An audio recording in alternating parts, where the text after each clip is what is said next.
everyone! Welcome back muli dito sa ating YouTube channel. Naway nasa mabuti po kayong kalagayan kasama ang inyong mga mahal sa buhay. At para naman sa mga subscribers natin na nasa ibayong dagat, nasa abroad, malayo, isang malaking sakripisyo ang ginawa upang may mabago ang kanilang buhay at buhay ng kanilang pamilya. Dasal ko po lagi ang inyong kaligtasan. Welcome po dito sa YouTube channel natin. Salamat at nandito kayo. Salamat at andyan pa rin kayo, sumusubaybay sa bawat content na ginagawa natin. Konting kembot na lang, ilang tulog na lang, sasalubungin na natin ang Kapaskuhan. For those people who believe about Christmas, itong content na ito ay para sa inyo. Ako po ay in advance, I wanted to send my Christmas hugs, virtual hug para sa inyong lahat, para sa mga taong magpapasko na nasa trabaho malayo sa kanilang pamilya. Ito yung mga OFW, itong nasa ibang bayan, nasa ibang bansa, nasa ibang rehiyon, malayo sa kanilang mga mahal sa buhay, mas pinili ang magtrabaho dahil yun ang mas practical at kinakailangan. Ang aking pong virtual hug at advanced Christmas greetings po. At of course, I am also sending warm Christmas hugs para sa sasalubong. Marami tayo na sasalubong ng Pasko na humaharap sa pinansyal na krisis. Kaya naman, here's my virtual hug din po. While ang aking hug, mainit na yakap po para sa mga magpapasko na namimiss ang kanilang mga mahal sa buhay na lumisan na sa mundong ibabaw. O di naman kaya nawalan ng tahanan dahil sa kalamidad, baha, bagyo, earthquake. Ang aking yakap at pagbati po despite of what is being experienced ninyo ngayon. Don't lose hope. Kumapit lang po tayo. At of course, ang aking mainit na pagyakap at pagbati ng Kapaskuhan para naman sa mga taong na humaharap ng problema sa kanilang kalusugan. Kumapit lang po kayo, God will heal you. Best medicine is our faith. Ang ating pananalig sa Kanya ang magliligtas sa atin kung anumang karamdaman na mayroon tayo. Siya ang pinakamabisang gamot. Kaya huwag na huwag kang bibitiw at huwag na huwag kang susuko.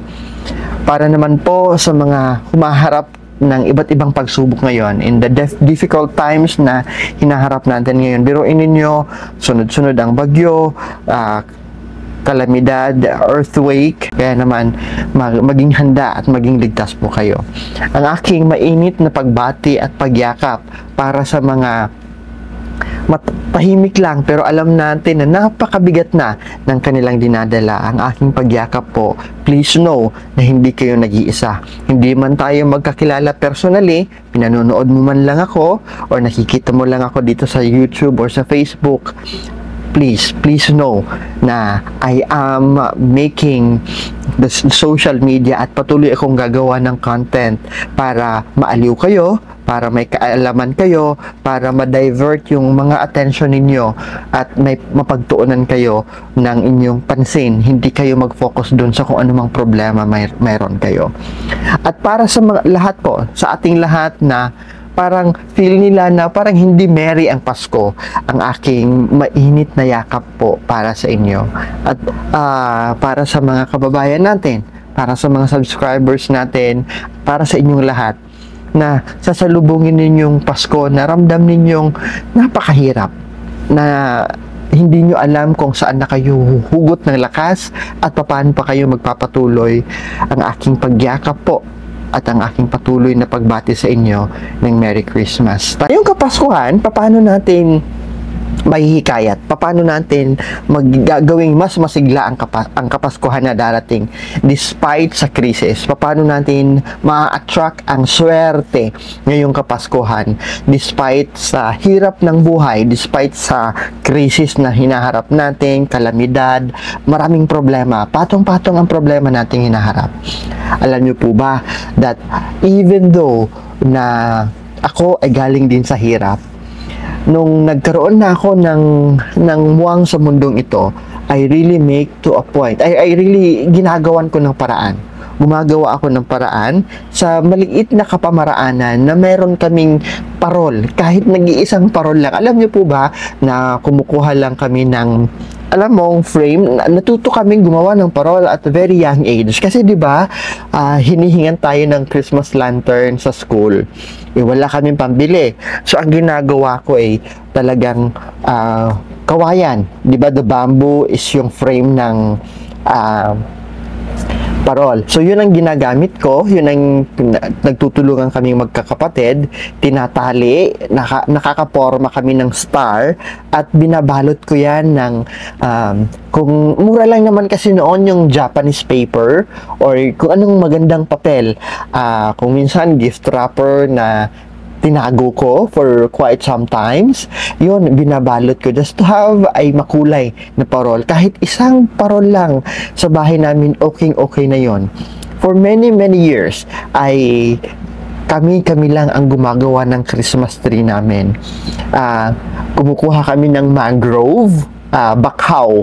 For those who are familiar, yun ang ginagawa naming Christmas tree. Kasi wala kaming pambili. At yung pinasasabit namin sa Christmas tree, kami lang rin. Handmade din po yun. Hanggang sa paunti ng paunti, may mga nasisave kami, paunti ng paunti, bumibili kami. Okay? Gawin natin ang taon na ito at gawin natin ang Paskong sasalubungin natin ngayon na kahit paano ay may pag-asa. Magagawa po natin yan when we decorate up. Okay? I-decorate natin ang ating mga tahanan. At pag magde-decorate tayo, 3 different level yung nasa malayo, above the height ng tao, eye level ng tao, at level ng mga table natin. So, heaven, moon, and earth, ang layering ang tawag doon. Heaven, yung nasa ceiling natin, yung nakasabit, higher than us, that's heaven arrangement. Moon, ito yung ka-level, eye level natin. Yung earth naman, ito yung height ng dekorasyon na nakapatong sa mga mesa natin. Ngayon, kung may extra naman kayo o kung may mga nakatago kayong Christmas light, set up light, okay? Mas maganda, may pailaw tayo. Mas maganda, iba't ibang kulay, kumikinang, kumukuti-kutitap. This will help na mas lumiwanag. This will add up more vibrant Christmas. This will add up happiness. This will add up positivity sa bawat tahanan natin. But of course, I wanted you guys to know na mas mainam po na i-check muna natin yung mga lumang Christmas lights natin, i-check muna natin bago natin ito isaksak, bago natin ito i-set up kasi baka may mga sira na kadalasan ay nagiging cause ng sunog. Yung iba naman, naglalagay sila ng mga Christmas lights outdoor sa labas ng kanilang tahanan na hindi nila binabasa na yung Christmas lights nila hindi pwedeng mabasa, hindi pwedeng outdoor, okay? So, tingnan nyo maigi. And of course, kung nagtitipid naman tayo sa kuryente, kasi lahat naman tayo nagtitipid sa kuryente, mag-set lang tayo ng certain oras na dun lang naka-on yung ilaw ng Christmas tree natin and Christmas lights. Sabihin natin, from 7 to 9 in the evening. Yun lang, yung oras lang yun. Pagkatapos ng 9 p.m., i-off na natin. Tanggalin na natin sa saksakan. So, yun. Let's just allot 1 and 2 hours na ipapailaw natin. At syempre, on the 24th and 25th, pwede na natin patagalin yon. But as we are into pagtitipid ngayon, I am encouraging everyone sa pagtitipid, mag-set lang kayo ng oras kung kailan i-on, papailawin yung Christmas tree, yung mga Christmas lights na isa-set up po ninyo. Okay? Wag masyadong sobra. Okay? Ito rin paalala ko po sa inyo, in Feng Shui, just like in our everyday regular life, anything na sobra ay masamang-masama. Sobrang maraming kulay, sobrang maraming pailaw, instead of inviting positive energy, we are inviting stress. Okay? Sakit ng ulo, masakit sa ulo, yung lahat sila kumukutitap. So, matuto tayong mag-blend in na a certain portion sa ating tahanan kumikinang or nag-on and off yung Christmas lights sa loob ng tahanan. Piliin nyo lang kung alin doon yung magbiblink. Hindi lahat ng Christmas lights dapat nagbiblink kasi magiging dahilan ito para sumakit ang mata o sumakit ang ulo. Magkaroon kayo ng isang tema ng specific color na gagamitin ninyo as your Christmas lights, okay? So, pumili lang kayo ng, by the way for those na syempre nagtitipid at dahil advice natin that we set up Christmas lights kasi mag-iinganyo yun na maswertihin tayo sa buhay natin. Kung bibili tayo ng mumurahin na Christmas lights, we have to observe na hindi natin ito papaabuti ng madaling araw o 24 hours na nakailaw kasi iinit ito at sasabog. Kasi karamihan at kadalasan ng mga mumurahin na Christmas lights ang sanhi o dahilan ng sunog. Kaya mag-ingat po kayo. At kung aalis kayo, it could be dinner outside, pupunta kayo ng trabaho, panggabi kayo ang trabaho ninyo ay panggabi, o di naman kaya ay may mahalagang pupuntahan kayo on the night time, huwag iiwan na nakasinde or naka-on yung mga Christmas lights ninyo. Tanggalin ninyo ang mga plug nito o i-off ninyo ito just to be safe. Okay? Uulitin natin, mga 1 oras o 3 oras the maximum, okay na yon. Doon natin patagalin ang pagpapailaw natin on the 24th, 25th. Para mas mahikayat natin ang Pasko, we go with the green, okay? Ang kulay green kasi sa Feng Shui, ito'y naghihikayat ng paggaling, healing, okay? So, para sa may mga nararamdaman, mga kasama natin sa tahanan na may mga karamdaman, we better embrace with the color green. And hindi lamang color green, we also need to go green. What I am pointing out is recycling. Alam niyo po ba na kadalasan mas maganda kung yung mga hindi naman Christmas lantern are actually good investment kasi hindi ka naman bibili every year. 'Di ba? Pagkatapos ng Pasko, dapat iligpit natin na maayos, itago natin na maayos kasi gagamitin pa natin ito ng maraming beses. Hindi ito one-time investment ang Christmas lantern natin. So we can also go green, recycle tayo. Gumawa tayo ng mga Christmas lantern out of recycled materials. Mas matutuwa si Jesus Christ nito at mas makakatipid pa tayo, mas personal touch pa. At siyempre, mas may inspire tayo na mas pagandahin pa sa susunod na taon, lalong-lalo na kung tayo lang ang gumawa ng Christmas lantern na yan. It could be yung mga isasabit ninyo sa Christmas tree ninyo. You can make your own DIY ika nga. Do it your own na mga isasabit sa Christmas lantern. At mas maganda kasi may personal touch. You can put the name ng bawat miyembro ng inyong pamilya na isusulat ninyo doon sa Christmas balls o yung gagawin ninyong whatever ornament na isasabit ninyo sa Christmas tree na handmade ninyo out of recycled materials. Gawin nyo mas makulay, gawin yung putting name of every member of the household. Maganda yon. At maggawa kayo ng reserved na mga ornament na kung saan kung may darating na bisita o makiki-Christmas sa inyo ay pwede silang maglagay rin ng kanilang pangalan na isasabit din doon sa Christmas tree. Mas personalized, mas maganda, mas maaalala nyo ito every Christmas. And the old Christmas cards, yung may mga nagbibigay sa atin ng Christmas cards, yung mga katrabaho natin, yung mga anak natin, yung mga mahal natin sa buhay na nagpadala ng Christmas cards. I-display natin yung Christmas cards na yon. Pwede natin to isabit sa Christmas tree o di naman kaya ilagay sa isang corner or table. Lahat sa isang corner, lahat nandoon ay mga Christmas cards. Patayuin mo yung mga Christmas cards o di naman kaya ilagay mo sa frame. Ilagay mo sa isang wall, puro Christmas cards. This will actually bring you back to the time kailan mo yun natanggap, ano yung Christmas greetings na nakasulat, Tapos yung mga pupunta sa inyo, nababasa, lalo-lalo na yung mga nagpadala mismo, maaalala nila na sila yung nagpadala nito. Talagang mas may inganyo sila na magbigay muli every year kasi pinahahalagahan mo yung mga ibinigay nila. You collaborate, okay? You can ask friends or mga kamag-anak ninyo to join you in celebrating Christmas. Hindi lamang to join you in celebrating Christmas, kasama na rin sa pagde-decorate.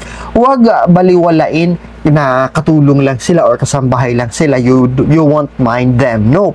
Dapat you consider them as a member of the family. Kung maglalagay kayo ng specialized na mga Christmas balls na nandun yung mga pangalan ng bawat miyembro ng pamilya, siguraduhin din nyo po na isasama ninyo yung mga kasama ninyo sa bahay, yung driver ninyo, yung mga mahait kasi araw-araw mo silang kasama. Pag gagawin nyo to, mas mararamdaman nila na pinahalagahan nyo sila. Yun. And it will also add an extra value para sa kanila. Collaborate with your loved ones. Dapat hindi lang ikaw. Mag-set kayo ng date. Gawin nyo ito Mag-set kayo ng date at gawin ninyong tradisyon na it will be buong pamilya ang magtutulong-tulong para ayusin ang Christmas tree, maglagay ng mga Christmas lights. It will be a very good bonding para sa buong pamilya. Another, you can simplify. Okay? Too much color, sakit sa ulo, walang parang magulo tingnan. Too much food, magtatapon tayo ng blessing. Too much sound, instead of music, magiging ingay na yon. Okay? And too much activity, mas nakakapagod yon. Okay? So, kailangan everything should be in neutral. Sabihin natin, ang tema ng Christmas decor mo ngayon is gold and white. So, stick to gold and white. Yung ibang mga Christmas lantern ninyo made up of different color or having different color, itago nyo. At gamitin nyo na lang yon on the next season na kung kailan yun naman ang kulay na pipiliin ninyo. O sabihin natin, green and red ang tema ng Christmas nyo ngayon. So, you stick with the green and red. Ganon. Another is, you can frame it. For those ng mga pictures natin, from the previous Christmas to the present Christmas, mainam that ilagay natin yung mga Christmas celebration natin. Palitan natin yung mga photo frame sa ating tahanan. Palitan natin ng mga Christmas photos, yung mga photo frames and albums natin. Para on theme, nasa tema tayo na it's about Christmas. But yung iba naman ay hindi makapag-day off kasi naka-duty sila on Christmas Eve. Yung iba naman ay talagang hindi imposible na makompleto dahil yung mga mahal nila sa buhay ay yumao na. Although they are dear to your heart, mama mo yan, papa mo yan, kapatid mo yan, na you wish to celebrate Christmas with them. Kaso nga lang ay sumalangit na sila. The only way we can do it is to remember them and to include them on our decoration through picture frames na kung saan nakasama natin sila as we celebrate Christmas. Add more para mas madagdagan pa natin ang pagyakap ng Kapaskuhan, ang diwa ng Kapaskuhan. We can put scented candles, we can put yung aroma, pwedeng aroma ng pine, pwedeng eucalyptus scent. Gusto nyo yun?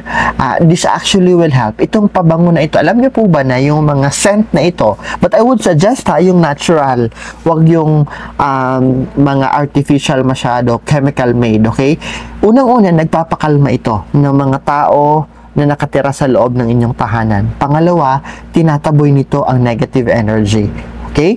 Nagpapakalma, ginagawang cool at romantic ang inyong tahanan.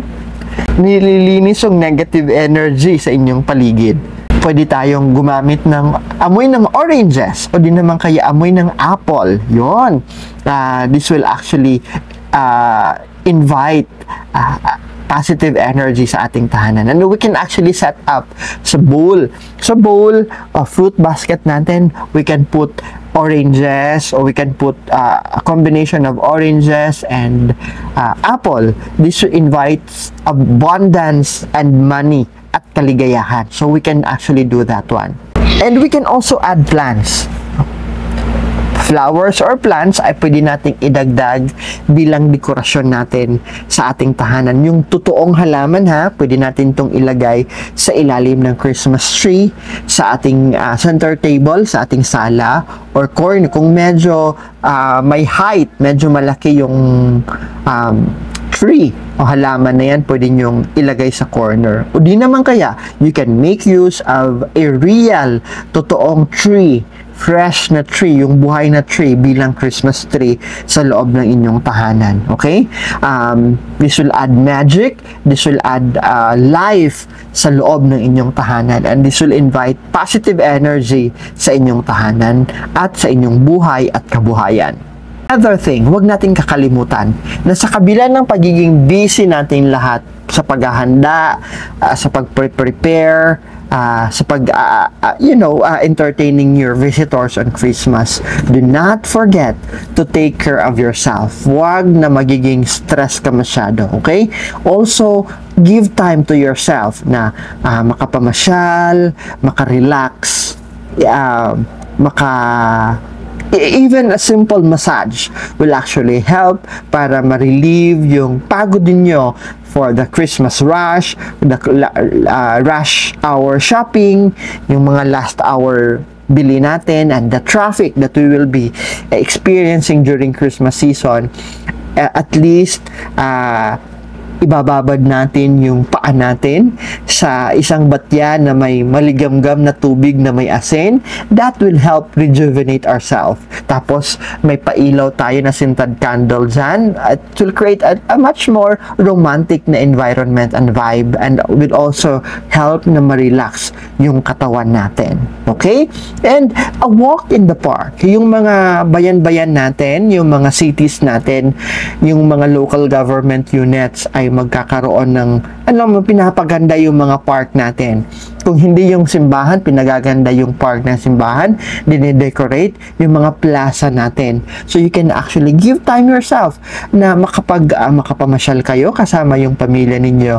This will actually help na tawag natin, ipagpag natin yung mga negative energy sa ating katawan. Yes, this is also part of a feng shui ritual, yung pagpapagpag natin ng stress sa ating katawan. Dinadala natin ito sa ibang lugar kung saan may mga magagandang pailaw, nire-relax natin yung mata natin, at nire-relax natin yung isipan natin. When we celebrate Christmas, we can indulge into, ako favorite ko on Christmas is hot chocolate, okay? Kaya kung you will invite me on Christmas, o kung makakabisita ako sa inyo on Christmas, the most favorite that I am always looking after is a hot chocolate. At gusto ko yung no sugar na the pure tablaya na hot chocolate. Yun ang gustong-gusto ko. Ako minsan ay dinadagdagan ko ng cinnamon na just to add aroma to that one. Kayo, ano ba yung favorite ninyo na iniinom on Christmas? Kasi di ba lumalamig na yung panahon after simbang gabi nung nasanay ako. Kasi wala naman kaming mamahaling chocolate sa bahay eh. Wala kaming mga Hershey's powder, wala kaming ganyan.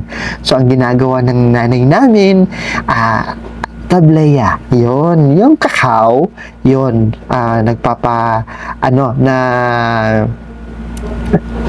boiling water at minimelt yung tablaya, yon. Tapos pagsasaluhan na namin yon with mainit na pandesal, kahit walang palaman, solved na yon. As we celebrate Christmas, the magic of Christmas, gusto ko po in advance, I wanted to express ang aking taos-pusong pasasalamat sa bawat isa sa inyo.